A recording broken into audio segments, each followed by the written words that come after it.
মদিনার নবী ছিলেন যেমন লিডার, আবার খলিফাতুল মুসলিমিন হযরতে ওমর রাদিয়াল্লাহু আনহু ছিলেন যেমন লিডার।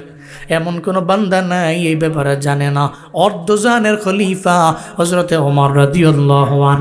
আল্লাহ পাক রব্বুল আলামিন তারে এমন দৌলত দিয়া দিলেন আমার আল্লাহ। উনি তো কালেমা পড়ার আগে ছিলেন জাহান্নামের কিনারায়, কালেমা পরে উঠে গেলেন জান্নাতের মিনারায়। আবার এত দামি হয়ে গেছে ওমর, আমার মদিনার নবী হযরতে ওমরের ব্যাপারে জানায়া দেয়, আমার পরে যদি কেউ নবী হইতো তাহলে আবু বকর না, উসমান না, আলী না, আমার পরে নবী হইলে হইতো আমার ওমর। সুবহানাল্লাহ, বাড়ি যা কইেন, আরো জোরে চিল্লে আল্লাহু আকবার। আমার পরে নবী হইলে হইতো ওমর। কে সে খলিফাতুল মুসলিমিন হযরতে ওমর, অর্ধজাহানের খলিফা, এত পরিমাণে দামি। হযরতে ওমরের একজন খাদেম ছিল, তার নাম ছিল আসলাম রাদিয়াল্লাহু আনহু। ছিলেন ওনার খাদেম আসলাম। বলেন হযরতে ওমর যেখানে যায়, ডানে যায়, বামে যায়, সামনে যায়, পেছনে যায়, সব জায়গায় আমি, কারণ আমি তার খাদিম। হযরতে আসলাম বলেন, আমি খলিফাতুল মুসলিমিন হযরতে ওমরের ব্যাপারে বলি, হযরতে ওমর তো এমন ছিলেন, উনি রাতের বেলা বের হয়ে যাইতেন, রাতের বেলা ঘুমাইতেন না। উনি মদিনার অলিতে গলিতে বিভিন্ন জায়গায় গিয়ে দেখতেন কোন কোন মানুষের কি কি হালাত। এটা দেখার জন্য খলিফাতুল মুসলিমিন একদিন বের হয়ে গেলেন, আমিও ওনার সঙ্গে আছি। তাকে দেখলাম হঠাৎ করে অনেক দূরে একটা ঘর দেখা যায়, ওই ঘরের মধ্যে মিটি মিটি করে বাতিও জ্বলে দেখা যায়। আমি আর হযরতে ওমর আমারে বলল, চলো আমরা ওই জায়গার মধ্যে যাই।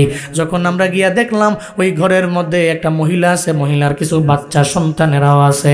মহিলাটা একবার ঘরে যায়, আবার ঘর থেকে বের হয়ে যায়, একবার ঘরে যায়, আবার ঘর থেকে বের হয়ে যায়। হযরতে ওমর যায় বলে, ও মহিলা, তুমি এমন কেন করো? আমায় বলো না কেন তুমি এমন করতে লাগলা? মহিলাটা হযরতে ওমরে দেখার পরে কয়, হযরতে ওমর, আপনারা তো বড় দামি, আল্লাহ আপনাদের এই বড় সম্মানের জায়গার মধ্যে আল্লাহ নিয়ে গেল। আমরা বড় গরিব, বড় অসহায়, আমরা বড় দুর্বল, চাইলেও তো মজার খানাও তো আমরা খাইতে পারি না। আমার সন্তানদের পেটে খাবার নাই, এদের চিন্তা করে করে আমি একবার ঘরের মধ্যে যাই, আবার বের হয়ে যাই। হযরতে ওমর দেখে ওই মহিলার ঘরের মধ্যে একটা চুলার মধ্যে আগুন জ্বলতেছে আর পানি গরম করে। হযরতে ওমর বড় অবাক হয়ে গেলেন, কিরে মহিলা, তো রাত, কেন তুমি চুলার মধ্যে পানি গরম করতেছো? আমি বুঝলাম না, তুমি আমারে বলো না। মহিলা কয়, আপনারে কি বলবো দুঃখের কথা, আমার সন্তানগুলো একটু আগেও চোখের পানি ফালায়া ফালায়া কান্না করে আমার দরবারে আসছে। আয়েশা বলছে, মা, পেটে ক্ষুধা, খাবার দাও। আমি তো এদের গর্বে নিয়েছি, আমি এদের কথা শোনার পরে আর নিজেকে ধরে রাখতে পারলাম না। আমি তখন সঙ্গে সঙ্গে একটা পাতিলার মধ্যে গরম পানি বসায়া দিলাম, এদের এতটুকু বুঝাইলাম তোমাদের মা একটা খাবার রান্না করবে, এজন্য পানি গরম করে। এই চিন্তা করে এরা এতক্ষণ কাঁদতে লাগলো, এখন ঘুমাইয়াও গেল।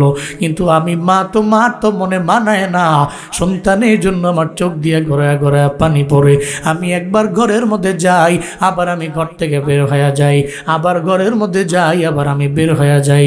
খলিফাতুল মুসলিমিনের চোখ দিয়ে ঘরে ঘরে পানি। আসলাম বলি, খলিফাতুল মুসলিমিন ওমর, উনি ছিলেন বড় রাগী, কিন্তু ওনার চোখের মধ্যে পানি আমি তো পূর্বে দেখিনি। আমি তাকায়া দেখি মহিলার কথা শোনার পরে ওনার চোখের মধ্যে পানি। আমি বললাম, খলিফাতুল মুসলিমিন, আপনার চোখের জগজগার মধ্যে কেন পানি, আমায় বলেন না? হযরতে ওমর কয়, দেখো না রে আসলাম, আমার এলাকার মধ্যে এমন একটা মহিলাও আছে, সন্তানদের পেটের মধ্যে খাবার না দিয়া চোখ দিয়া ঘোরা ঘোরা পানি পড়ে। আল্লাহর দরবারে আমি কি হিসাব দিব? আসলাম, আমায় বলো না। ও আসলাম, আয়, আমরা সবাই রাজকুশে যাই। আমি যাইয়া ওখান থেকে এই মহিলার জন্য কিছু মাল আমি মহিলার জন্য আমি নিয়ে আসবো, আমার সঙ্গে চলো না? হযরতে ওমর রাদিয়াল্লাহু আনহু আর আসলাম সহ রওয়ানা। রাজকুশের মধ্যে গেলেন, একটা পর্যায়ে মহিলার জন্য বস্তার মধ্যে মাল ভরতে লাগলেন। ভরতে ভরতে একটা পর্যায়ে পুরো একটা বড় একটা বস্তা হয়ে গেল। হযরতে আসলাম তো কাঁধে নিবে, কাঁধে নেওয়ার জন্য বস্তাটাকে বলে, ও খলিফাতুল মুসলিমিন ওমর, এখন আপনি আমার কাঁধে দিয়ে দেন, আমি আপনার খাদেম, এটা নিয়ে মহিলার বাড়ির মধ্যে আমি চলে যাব। হযরতে ওমর কয়, না না ওরে আসলাম, আমি তোমার কাঁধের মধ্যে এই বস্তা দিতে পারি না, এই পুরাটা বস্তা তুমি নিজে আমার কাঁধে উঠায়া দাও। আরো জোরে আল্লাহু আকবার। হযরতে আসলাম বলে, আপনি তো বড্ড দামি, আল্লাহ পাক আপনার সম্মান কত পরিমাণে বাড়াইছেন। খলিফাতুল মুসলিমিন উমর, আল্লাহ পাক এই জমিনের মধ্যে আপনাকে জান্নাতের সার্টিফিকেট দিয়েছেন, আপনার কাঁধের মধ্যে আটার বস্তা আল্লাহ মানতে পারবে না। হযরতে ওমর কয়, ও আসলাম, হাসরের ময়দানে আল্লাহ যদি বলে, ওমর দাঁড়াও, তুমি তো তোমারে তো আমি আল্লাহ অর্ধ জাহানের খলিফা বানাইলাম, ওমর রে তুমি তো তোমার এলাকার মধ্যে মানুষগুলোর খোঁজখবর নিতে পারলা না, ওই গরিবের খোঁজখবর তুমি নিতে পারলা না, গরিবের পেটের মধ্যে খাবার নাই, একটা বারের জন্য এদের খোঁজখবর কেন নেও নাই? হাসরের ময়দানে আল্লাহ আমার জান্নাত থেকে ফিরাইয়া আমার জান্নাতের হাতের যেটা সার্টিফিকেটটা এটা নিয়ে যায় আমার ধমক দিয়ে জাহান্নামের মধ্যে আল্লাহ ঢুকিয়ে দিতে পারে। আমি সাহাবীর জন্য আমি বড়াই করি না, আমি জান্নাতি মানুষ এই জন্য আমি বড়াই করি না রে। আল্লাহ চাইলে যে কোনো সময় তো আমার জাহান্নামের মধ্যে নিক্ষেপ করতে পারে আমার আল্লাহ। ও আসলাম, না না, আমি তো রাই, আমি তো জমিনের মধ্যে বিচারক, আল্লাহ তো আমার নেতা বানাইলো, আসলাম তোমারে বানায় নাই, তুমি তোমার কাঁধের মধ্যে নিও না, তুমি বস্তাটা আমার কাঁধের মধ্যে উঠায়া দাও। খলিফাতুল মুসলিমিনের কাঁধের মধ্যে বস্তা উঠায়া দিল। হযরতে আসলামকে এরপরে আমরা রওনা হয়ে গেলাম। খলিফাতুল মুসলিমিনের কাঁধে বস্তা লইয়া মহিলার দরবারে যায়, কয় মহিলা আমারে ক্ষমা করে দাও, আমারে মাফ করে দাও, সময় মতো তোমার দরবারে আমি আসতে পারলাম না, আমি তোমার দরবারে খাবারগুলো আমি সময় মতো আনতে পারলাম না। মহিলা কয়, এটা কি বললেন খলিফাতুল মুসলিমিন, আপনি তো আমার জন্য এত কিছু করলেন, আবার বললেন আমি করতে পারলাম না। হযরতে ওমর কয়, মহিলা তোমার রান্নাঘরটা কোথায়, ওই জায়গায় আমার একটু নিয়ে যাও। যখন খাবারগুলো নিয়ে উনি নিজেই রান্নাঘরের মধ্যে চলে গেলেন। সুবহানাল্লাহ জোরে কয় না।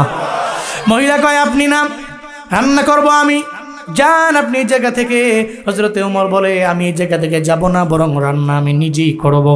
তোমার সন্তানদের ঘুম থেকে জাগাও, একটু পরে এদের জন্য খাবার রেডি হবে, এদের মুখের মধ্যে খাবার দিব আমি ওমর। রান্না করতে লাগলেন নিজেই। মহিলা পাশে বসা, হযরতে ওমর নিজে নিজে রান্না করতে লাগলেন। আসলাম রাদিয়াল্লাহু আনহু বলে, খলিফাতুল মুসলিমিনরে দেখলাম উনি রান্না করলেন, রান্না শেষ করলেন, এরপরে খাবারগুলোকে সুন্দর করে সাজাইয়া উনি ডাকলেন। মহিলাও আসলো, এবার মহিলার বাচ্চারাও আসলো। ওই মহিলা রে, আমি জানি আমার হক পরিপূর্ণ আদায় হয় নাই, আমি তোমার জন্য কিচ্ছু করতে পারি নাই, এরপর আমি রান্না করলাম, ধরো তোমার সন্তানগুলোর আমি খাওয়াইয়া এরপরে আমি বিদায় নিয়ে চলে যাব। তবে মহিলা, হাসরের ময়দানে আল্লাহর দরবারে তুমি আমার নামে বিচার দিও না, তুমি যদি আমার নামে বিচার দাও আমার জান্নাতটা হারাম হইয়া জাহান্নামটা আমার জন্য ওয়াজিব হয়ে যাবে। আমি আল্লাহর দরবারে কিভাবে দাঁড়াবো, আমি আল্লাহর দরবারে কিভাবে হিসাব দিব আমার জানা নাই রে মহিলা। ওই মহিলা কয়, খলিফাতুল মুসলিমিন ওমর, আপনি আমার জন্য যা করলেন আপনি তো অনেক বেশি করে ফেললেন আমার জন্য, আমাকে রান্না করতে দেন নাই, আপনি নিজেই তো রান্না করতে গেলেন। এরপরে একটা পর্যায়ে আসলাম কয়, এই জমিনের মানুষেরা, হযরতে ওমর যে রান্না করতে গেলেন, রান্না করলেন, আমি তাকায়া দেখলাম ওনার দাড়িগুলো ছিল ঘন ঘন দাড়ি, আমি তাকায়া দেখলাম রান্না করার পরে ওনার ওই দাড়িগুলো আগের মতো নাই, রান্না করার পরে ওই দাড়িগুলো একটার সাথে আর একটা জট লেগে গেছে। চিল্লা পড়া যাবে কি মারহাবা। দাড়িগুলোতে জট লেগে গেছে। আমি জীবনে কোনোদিন খলিফাতুল মুসলিমিনকে এমন দেখি নাই। উনি নিজে রান্না করছে, তো রান্না করার সময় মাটির চুলায় রান্না করলে তো ধোঁয়া আসে, ধোঁয়ার কারণে ওনার দাড়িগুলো ছিল ঘন ঘন, ওই ধোঁয়ায় দাড়িগুলো একটা দাড়ির সাথে আর একটা দাড়ির জট লেগে গেছে। একটা বারের জন্য উনি জীবনে আফসোস করেন নাই আমি কেন দাড়িতে জট লাগাইলাম। আল্লাহু আকবার। নেতা ছিলেন, এমন নেতা, এমন লিডার। আমার দেশে এমন লিডার হলে গরিব মানুষেরা বাজারের মধ্যে গিয়ে চোখ দিয়ে গড়ায় গড়ায় পানি পড়বে আর দ্রব্যাদির দাম দেখে বাড়ির মধ্যে ফিরবে না। এরা জীবনেও কোনোদিন কোন মানুষের উপরে দুর্নীতি, জুলুম, অন্যায়, অপরাধ জীবনেও করবে না, যদি তারা হয় ইমামে আদিল। আর যদি হয় হযরত ওমরের শাসনামলের অনুসারী, হযরত মুহাম্মদ সাল্লাল্লাহু আলাইহি ওয়াসাল্লামের যদি খাঁটি অনুসারী হয়, জীবনে কোনোদিনও দুর্নীতিবাজ আর চাঁদাবাজ দখলদার নেতা হতে পারবে না। এই জন্য জরুরি মুহাম্মদ সাল্লাল্লাহু আলাইহি ওয়াসাল্লামের অনুসরণ। এই জন্য জরুরি হযরত ওমরের অনুকরণ। আল্লাহ আমাদেরকে এমন নেতা দান করেন। আরো জোরে পড়েন আমিন। আমরা তো নেতা চাই কেন? নেতা কি প্রয়োজন? নেতার কাছে গিয়ে কুমু সারাদিন বইয়া বইয়া থাকবো যে আমার 1 মাস খাওয়াও, কইবেন? নেতার কাছে আপনি যাবেন না। আপনি চান কি? আমার দেশের লিডারটা এমন হবে, নেতা এমন হবে, ওলামায়ে কেরামদের মহাব্বত করবে, ভালোবাসবে, ইমান ইসলামকে প্রায়োরিটি দিবে। নাস্তিক, সেকুলার আর নবী বিদ্বেষকারী এই সমস্ত ব্যক্তিদেরকে ঘৃণা করবে এবং রোডঘাটগুলো একটু ভালো করবে। দুর্নীতি মুক্ত একজন লিডার হবে। প্রত্যেকটা মানুষের এটাই চাওয়া। খোদার কসম, তৃণমূল পর্যায়ের প্রত্যেকটা ব্যক্তির কাছে আমি জিজ্ঞেস করছি, আপনার নেতার কাছে আপনার কি চাওয়া? একজন ব্যক্তিও জীবনে কোনোদিন আমাকে বলেন নাই, হুজুর আমার দেশের এই লিডার হইলে, ওই নেতা হইলে আমি ওনার কাছে বসে থাকবো, 3 বেলা খাইতে পারি না, তো উনি আমার খাবার দিবে, আমি খামো। একটা লোক বলে না। বলে লিডার যে হোক হোক, আমি পরিশ্রম করি, কষ্ট করি, অন্তত পক্ষে যাতে আমার এই কষ্টগুলোর দাম সে দেয়, এতটুকু হলেই কাফি। আমি নিজে যাব, খেতে খামারে কাজ করব, আমি দিন মজুর, দিনে আনবো, দিনে খাবো, এরপর যাতে আমার দেশে দুর্নীতিবাজ নেতা না হয়। এটা প্রত্যেকটা তৃণমূল পর্যায়ের একটা দিন মজুর, একটা ডে লেবারের মনের বেদনা, মনের আশা, এই চাহিদা নিয়ে এরা অগ্রগামী হয়। ঠিক কিনা? আল্লাহ আমার দেশে এমন ইমামে আদিল পয়দা করুক। সকলে পড়েন আমিন। আল্লাহ আমার দেশে এমন সুবিচারক, ইসলাম যে বিচারকে সাপোর্ট করে এমন বিচারক তৈরি করে দেন। সকলে চিল্লে মন থেকে আল্লাহুম্মা আমিন। রাগ করেছেন আপনারা? কষ্ট পেয়েছেন? আপনাদের কাজ আছে। কি কাজ আছে? আকল খাটাবেন। আকল আছে না? বিবেক আছে না? যেটা গরুর নাই, আছে? ছাগলের নাই, বকরির নাই, কোনো প্রাণীর নাই, কিন্তু আমাদের কি আছে? বিবেক আছে না? সকালবেলা কি খাইবেন? আপনি কারো কাছে যান, জিজ্ঞেস করেন যে ভাই তুমি যদি বলো এটা খাবার জন্য আমি এটা খাবো। দুপুরে গিয়া কি খাবেন? আরেকজন বাইরে জিজ্ঞেস করছেন ভাই তুই যদি কস তাহলে আমি এটা কিনা আনবো, এটাই খাবো। আপনি মানুষের বুদ্ধি চলেন? মাঝে মাঝে যে কোনো গুরুত্বপূর্ণ কাজে বুদ্ধি আনান, কিন্তু খাইবেন কি, চলবেন কেমনে? আপনি চিন্তা করেন যে দূর ফলের বুদ্ধি ধনী হওয়ার চাইতে নিজের বুদ্ধি ফকির নিয়ে যাবো, এইটাই ভালো। ঠিক কিনা? আপনার চিন্তা তো এমন, আপনার তো আকল আছে, আপনার বিবেক আছে। আপনার বিবেককে আপনি টাকার দরবারে বিক্রি করেন না। এই বিবেক বড্ড দামি, এটা বড় দামি। এটাকে তো টাকার দরবারে বিক্রি করা যায় না। আল্লাহ তো এই কারণে আপনাকে আকল দেননি, আল্লাহ এই কারণে আপনাকে বিবেক দেননি যে আপনি এটাকে বিক্রি করে দিবেন যে কোনো সময়। বাজারের মধ্যে গেলে গরু বিক্রি হয় টাকার বিনিময়ে, ছাগল বিক্রি হয় টাকার বিনিময়ে, সব টাকার বিনিময়ে বিক্রি হয়। কিন্তু মনে রাখবা আশরাফুল মাখলুকাত, তোমার আমার আকল টাকা দিয়া কেনা বেচা করা যায় না। আগামী 1 মাস পরে হবে এর প্রমাণ, আগামী নির্বাচনে হবে এর প্রমাণ। সব মানুষকে বলা যাই আমি আপনার শুভাকাঙ্ক্ষী, আমি চাই না আপনি আপনার আকলটারে বিক্রি করে দেন রে বাবা। এই আকল তো 500 টাকার নিকট বিক্রি করার জিনিস না। আল্লাহ পাক বড় মায়া করে আপনার আকল দিলেন। গরু বেচা যায়, ছাগল বেচা যায়, কখনো কোনো দিন কোনো মানুষের আকল টাকা দিয়া কেনা বেচা করা যায় না। ঠিক কিনা? গরু নিয়ে গেলেন বাজারে বিক্রি করবেন, কামারখন্দ বাজারে গেলেন, এরপরে ওখানে বিক্রি করবেন। কিরে গরুর দাম কত? কয় লাখ টাকা। কয় দিব আমি 80,000। কয় হবে না। দেওস না গরুটা কি মোটা তাজা? কয় কত লাগবে? কয় 56,000। দাও, এরপরে গরুটা কিনা নিয়ে যাও।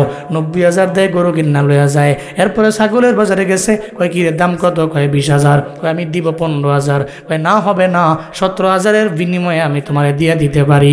এর মানে গরু বিক্রি হইল 90,000-এ, ছাগল বিক্রি হয়ে গেল 17,000-এ। আশরাফুল মাখলুকাত কি পরিমাণে জ্ঞান হারা! ও তো গরুর চাইতে দামি, ছাগলের চাইতেও বড় দামি। ও বিক্রি হয় 1000 টাকায়, যে 1000 টাকায় নিজের বিক্রি করে দেয়। ওর মতো বোকা জমিনের মধ্যে আর কেউ হতে পারে না, ঠিক কিনা?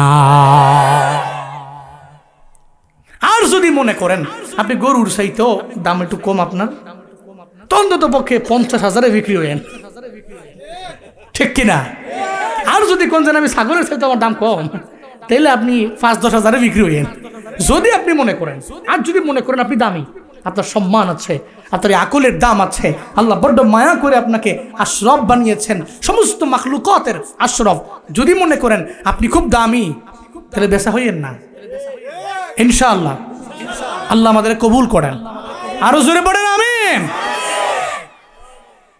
আপনি একজনের কাছ থেকে নুন খাইছেন, চিরজীবন তার গুণ গাওয়া লাগবে। তার অপরাধে, তার স্পষ্ট অপরাধের সামনে চোখ রাঙ্গিয়ে কথা বলতে পারবেন না, ইম্পসিবল হয়ে পড়ো। চিন্তা করবেন যে ওই যে নুন খাইছিলাম, ঠিক কিনা বলেন? তা আমরা তো এই পাবলিক না, মুসলমানরা, কামারখন্দের মুসলমানরা আমরা সে পাবলিক না। আমি আমার আকলকে খাটিয়ে যেদিক যাব সেদিকে। আমি বললাম না, আমাদের এলাকায় একটা কথা বলে যে পরের বুদ্ধি দিয়ে দুনিয়ার চাইতে আমি নিজের বুদ্ধি ফকির নিয়ে যাবো, এটাই ভালো। তাও বলতে পারবো যে আমি আরেকজনের বুদ্ধি শুনি নাই, নিজের বুদ্ধিতে ফকির নিয়ে গেছি। আল্লাহ সবাইকে সহি সমঝ দান করুন। আরো জোরে পড়ে না আমেন। রাগ করেছেন আপনারা? কষ্ট পাচ্ছেন নাকি আপনারা? আমি কারো কোনো দলের পক্ষে কইছি, বিপক্ষে কইছি? এটা আপনার উপর ছাড়ছি, বলার দায়িত্ব আমাদের। দ্য ডিসিশন ইজ ইয়োর্স, এটা আপনার সিদ্ধান্তটা আপনি দিবেন। আল্লাহ কবুল করেন।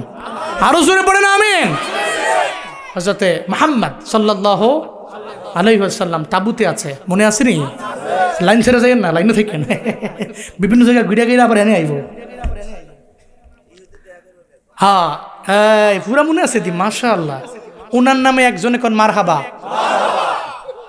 খুশি হয়েছেন না? মাশাআল্লাহ। ইহুদি রাখাল কয় যে এর লগে মুলাকাত করা দরকার। হযরত মুহাম্মদ সাল্লাল্লাহু আলাইহি ওয়াসাল্লাম তাবুর ভিতরে সমস্ত মুসলিমদের লিডার উনি আছেন। ইহুদি রাখাল ঢুকলেন, যে বলতে লাগলেন, আর ইউ লিডার? হ্যাঁ আমি লিডার মুসলমানদের। হ্যাঁ, এত মনে মনে অবাক। আরে কয় কি? সারা জিন্দেগি হই নাইলাম নেতা গো, চলাফেরা গো বালিশান, ভাব সাপ নিয়ে চলে। জীবনের সাধারণ কোন মানুষ তার সামনে গিয়ে কথা বলতে পারে না, নিষেধ। আর দুনিয়ার সাইন স্বাক্ষর টাক্ষর দিয়া এরপরে তার সঙ্গে গিয়ে একটু সালাম দেওয়ান লাগে, ঠিক কিনা বলেন? এত কষ্ট, কিন্তু হে দিয়ে আমার লোক কথা কয়। আমি কই আপনি লিডার? কয় হ্যাঁ। কয় হ্যাঁ আমি লিডার। আরে কি নরম লোক।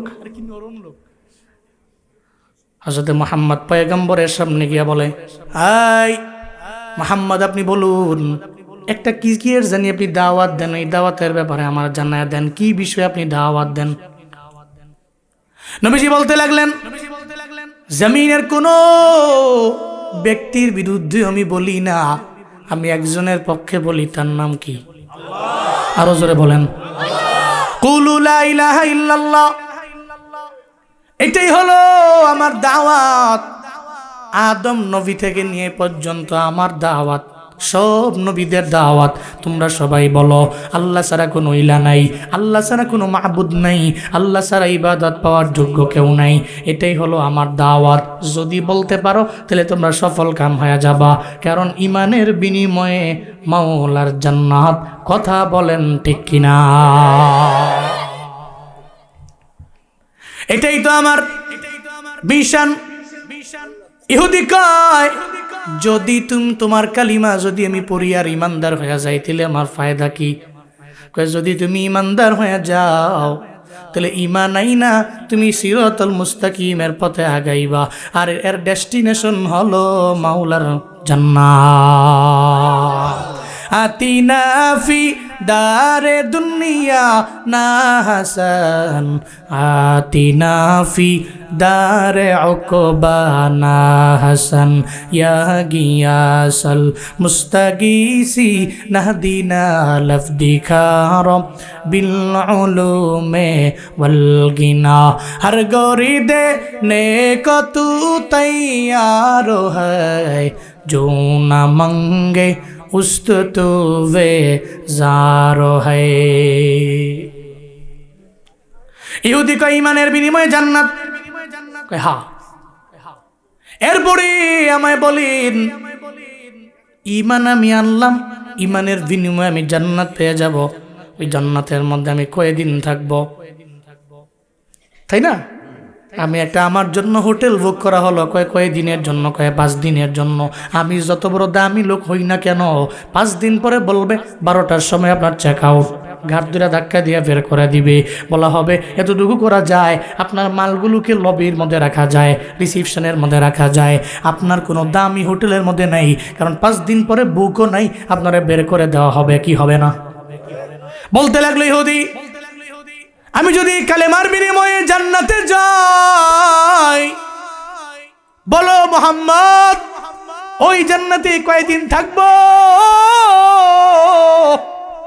কয়দিন থাকবো জান্নাতের মধ্যে? এটা বলার পরে আমার মায়ার নবী জানা দেয় চিন্তা নাই, শুনে নাও ইহুদিরে, তুমি যদি জান্নাতের মধ্যে যাও, ওই জান্নাতের মধ্যে নির্দিষ্ট কোনো সময় না, খালিদিনা ফিহা, ওই জান্নাতে যে একবার ঢুকে বের হইবারও মন চায় না, আল্লাহ পাক তারে বের কইরা অন্য কোনো জায়গায় নিবে না। চিল্লা পড়া যাবে কি সুবহানাল্লাহ? এবার ইহুদি কয় তাহলে তো ভালো, জান্নাত পামু, আবার অনেক গেলে লম্বা সময় থাকতে পারবো, নির্দিষ্ট কোনো সময় সীমা নাই, ভালোই তো।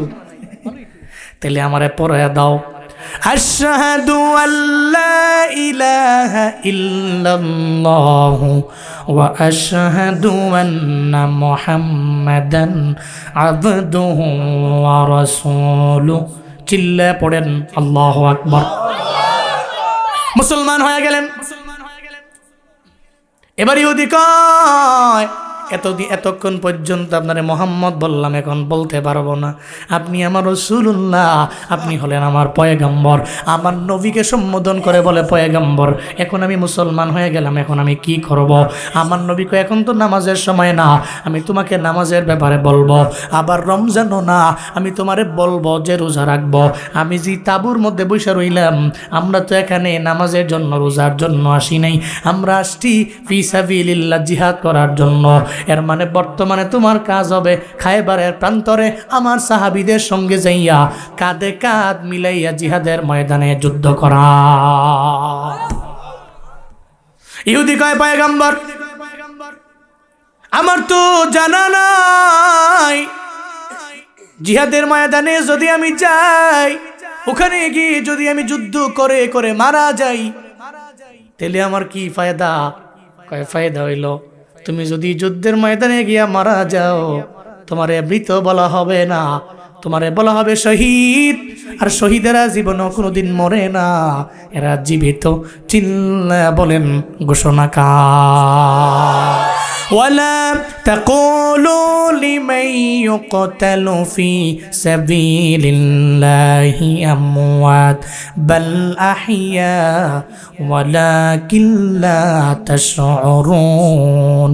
চিল্লা পড়েন আল্লাহু আকবার।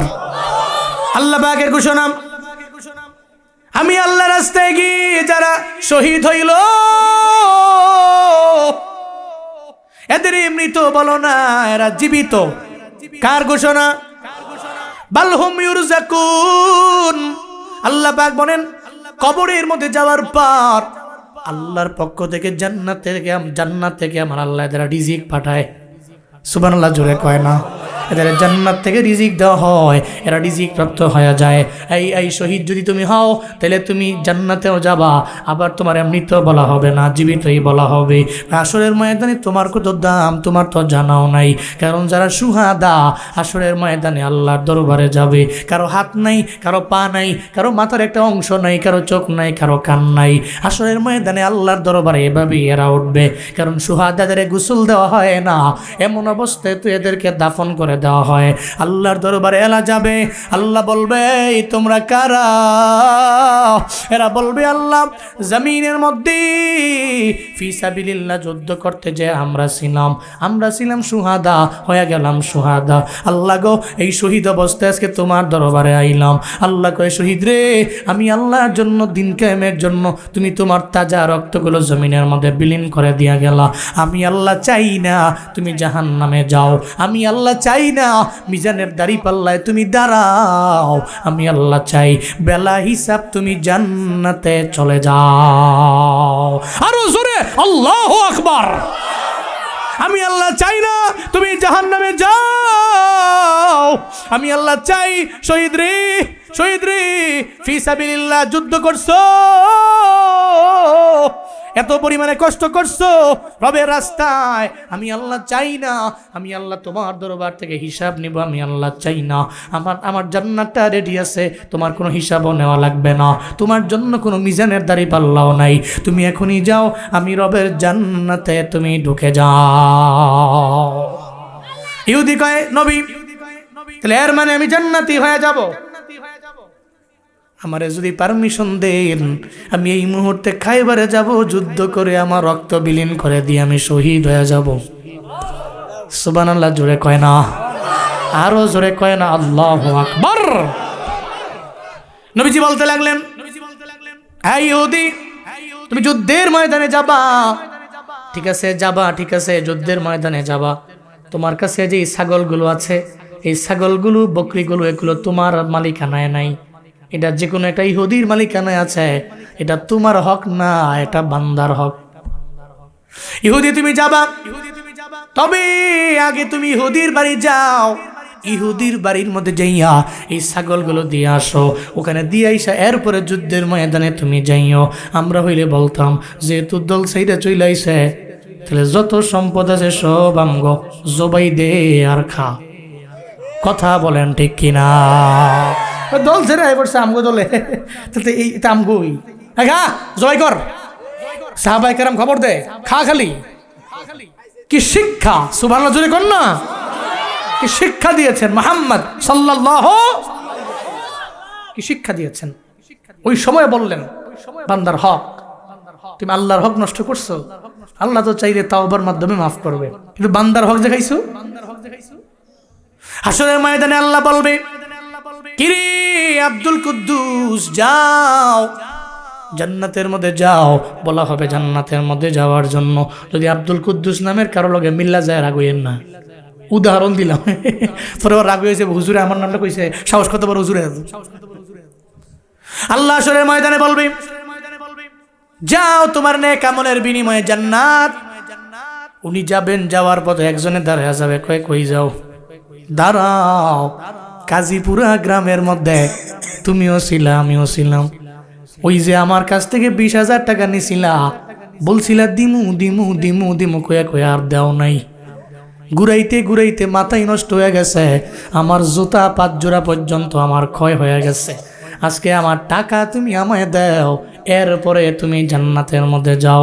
এবার তো বিপদে পড়ে যাবে বান্দা, আল্লাহর দরবারে গিয়ে বলবে আল্লাহ জমিনের এক ব্যক্তি তো আমার দরবারে 20,000 টাকা চায়, কয় প্রমাণ আসেনি? কয় আমার কাছে তো কোনো প্রমাণ নাই। কয় প্রমাণ আছে, কিরামান কাতিবিন আছে না না? এই কিরামান কাতিবিন ফুটেজ বের করো, বের করা হবে। কই যে গইনা গইনা গইনা গইনা টাকা দিয়েছিল 20,000 টাকা, তুমি বলছিলা দিয়া দিমু 1 মাস পরে, 1 মাসের কথা বইলা সারা জীবন লাগাইয়া দাও নাই। ওই ব্যক্তিও তো পাগলের মতো হয়ে গেছে, 3 বছর গুইরা কয় আর গুইরাও লাভ নাই। আবার এমন এমন খাসলতে লোক জমিনের মধ্যে আছে, বহুত লোক আছে দোকান থেকে বাকি খায়। কি খায়? দোকানতে বাকি খেয়ে কয় নিও, যাওয়ার সময় কি কয়? নিও। তো এবারটা এখনই দেন নিও। এরকম করতে করতে বাই খাইছে, মোটামুটি ধরেন একটা দোকানের মধ্যে বাই খাইছে 1,500, 2,000, 5,000 টাকা বাকি খাইছে। তো খাইয়া এর দোকানে আর যায় না, ঠিক কিনা? হ্যাঁ, এর দোকানে আশেপাশেও নাই, ওই অন্য অন্য দোকানে যায়, ওই দোকান থেকে মালটাল খায়, ওখান থেকে মাল কিনে নিয়ে যায়। তো 5 মাস চলে গেছে, 6 মাস চলে গেছে, তো বছর চলে গেছে। ওই লোক তো কয় কি এই লোকের কোনো দেহা টেহা মিলে না। তো হ্যাঁ চিন্তা করে যে এই লোকের সামনে তো ভুলেও পড়া যাবে না। তো হঠাৎ করে একদিন মসজিদের মধ্যে পড়ে গেছে। কই পড়ছে? মসজিদের ভিতরে। এখন তোর যাওয়ার কায়দা নাই, কারণ মসজিদের মেন দরজা ছাড়া বেরোবো কোন দিক দিয়া? জানলা না আছে কঠিন, এদিকে জানলায় গিরিল, আবার ঠাই, যাইব কোন দিকে দৌড় দিয়া? দৌড়া লাইছে আজকে, কই যাও? তুমি যে বাহিতে খাইয়া তুমি যে আমার টাকা টুকা দেও না, কাহিনী কি? এটা বলার পরে তো হ্যাঁ কয় যে তোর কি লজ্জা শরম নাই? তোর কারে কয়? যে ব্যক্তি ফানা হেরে কয় তোর কি লজ্জা শরম নাই? এই কয়টা টিহা কি এতদিন চাওয়া লাগে? হের বলে লজ্জা নাই, হের লজ্জা আছে। নাউজুবিল্লাহ, জোরে কয় না। শরম, একটু শরম তার নাই। তোর এরম ফেরতি আমি দেখছি না। 5,000 টিহার লেগে তুই আমার মসজিদে দর লাগে? মানে হের বলে লজ্জা নাই, আর হের বলে আস কি কইবেন আপনি?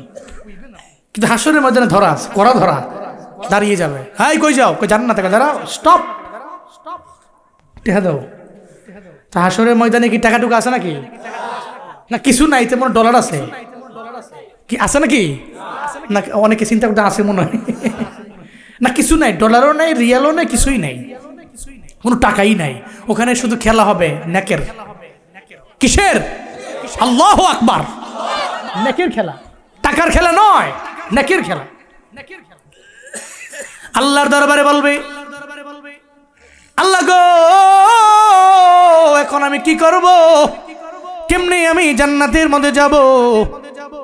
আমার গ্রামের একটা লোক তো সামনে দাঁড়ায় গেছে, আমি তারা কি বলবো? এটা বলার পরে আল্লাহ বলবে, এখন টাকা আসেনি? কয় নাই। আসেনি ডলার? কয় নাই। কয় কি আছে? কয় আছে তো আমার নেক আমল। কয় তারে টাকা অনুযায়ী নেক আমল দাও।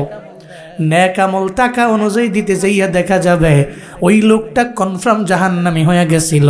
ওই লোকটা জাহান্নাম থেকে ফিরে জান্নাতে যাবে।